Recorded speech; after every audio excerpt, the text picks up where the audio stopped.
Баршаңызға сәлем, каналыма қош келдіңіздер. Бүгін өте дәмді творожный пирог дайындаймыз, яғни сүзбелі пирог. Бұл пирог өте нәзік әрі тәтті дәмді болып шығады.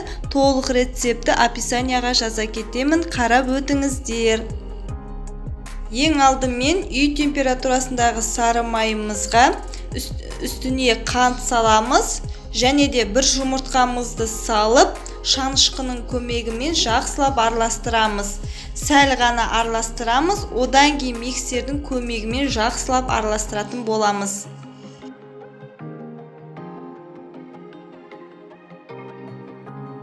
Миксермен 1 минуттай жақсылап араластырамыз.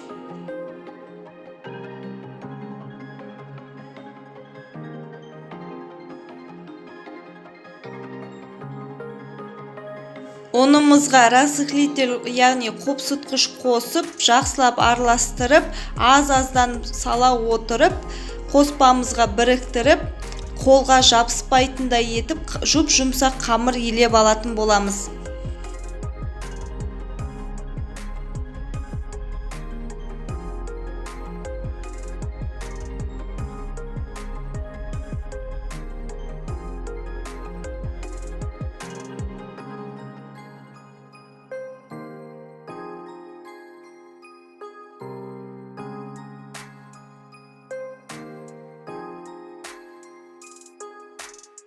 Қамырымыз дайын болды, енді формамызға жайып саламыз. Форманың диаметрі менде 24 сантиметр. Қамырымызды жақсылап шет-шетіне жақсылап жайып шығамыз.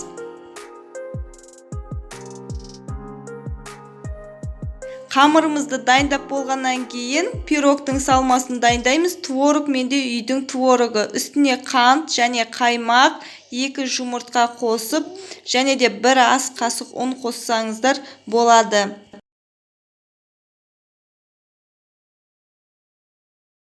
Мен 1 ас қасық ұн қостым. Ұнның орнына сіздер кукурузный крахмал қосып араластырсаңыздар болады.